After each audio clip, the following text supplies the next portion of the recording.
Suite à sa condamnation dans l'affaire libyenne, Nicolas Sarkozy est en train de se vendre comme un véritable martyr, dont le seul tort aura été d'avoir été au service des Français pendant toutes ces années. Sauf que les casseroles ne manquent pas et les trahisons vis-à-vis de la France également. Il semblerait que beaucoup de monde ait la mémoire bien courte, alors aujourd'hui on va rappeler l'un des plus grands scandales de la Ve République, où quand Nicolas Sarkozy bradait 1/5 de notre or, à un prix historiquement bas, 4,6 milliards d'euros pour la transaction, là où nous pourrions en tirer aujourd'hui 70 milliards. Mais revenons quelques années en arrière. Nous sommes en 2004 et Nicolas Sarkozy est alors ministre de l'économie sous le gouvernement de Raffarin. À cette époque, la France est déjà confrontée à un budget serré, une dette qui enfle et un déficit public qui inquiète Bruxelles. Sarkozy veut alors montrer qu'il a la situation bien en main. L'idée ?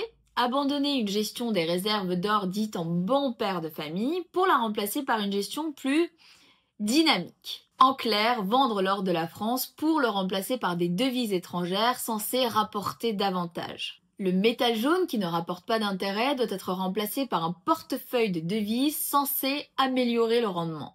L'État table alors sur un revenu supérieur à 200 millions d'euros par an. Ainsi, entre 2004 et 2009, la Banque de France se sépare d'1/5 de ses réserves nationales. Résultat, 589 tonnes d'or liquidées pour un total de 4,6 milliards d'euros. Sauf que ce choix s'avère être catastrophique, car dès 2005, le cours de l'or explose. Nicolas Sarkozy ne peut pas l'ignorer, mais il continue de vendre obstinément année après année. En 2004, il a vendu 40 tonnes d'or. En 2005, 161,1 tonnes d'or. En 2006, 104,6 tonnes d'or. En 2007, 124,6 tonnes d'or. En 2008, 102,9 tonnes d'or. En 2009, 56 tonnes. L'apprenti spéculateur ne s'est donc pas trompé une fois, mais 6 fois. Le tout en constatant que le cours de l'or ne faisait que grimper année après année et donc que nous étions en train de faire une mauvaise opération.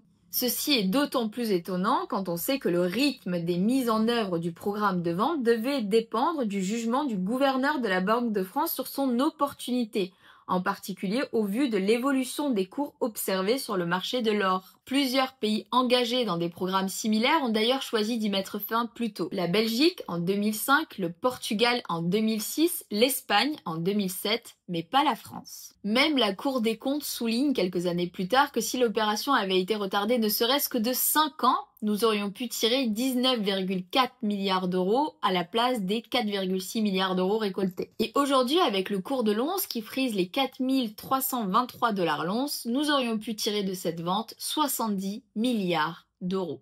Pour rappel, une once représente 31,105 grammes et c'est l'unité standard internationale pour le commerce de l'or.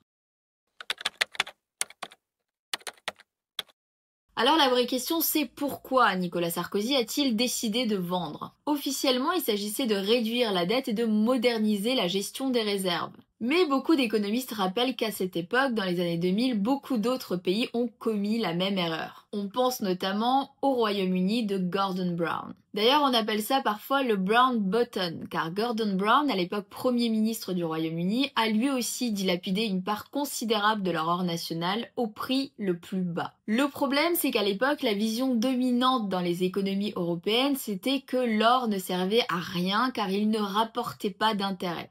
Mais c'est justement sa force. L'or est une valeur sûre, c'est une valeur refuge. Une valeur refuge, c'est un placement qui conserve sa valeur même en période d'incertitude, notamment pendant les guerres ou les crises économiques. Exactement ce qui se passe aujourd'hui, donc avec des fortes incertitudes économiques et géopolitiques. Mais ce qui se passait également à l'époque, avec la crise de 2008 que Sarkozy d'ailleurs connaissait bien. Et pourtant, il a continué de vendre. D'autres pays n'ont pas du tout suivi d'ailleurs cette dynamique. On pense notamment à la Chine, à l'Inde ou à la Russie qui à la même époque rachetait en masse de l'or sur les marchés.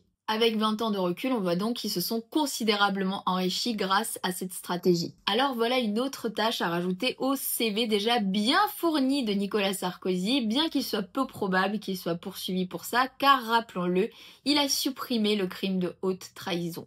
589 tonnes dont la valeur actuelle sur le marché est de plus de 70 milliards d'euros, 70 milliards dont la France aurait bien besoin aujourd'hui.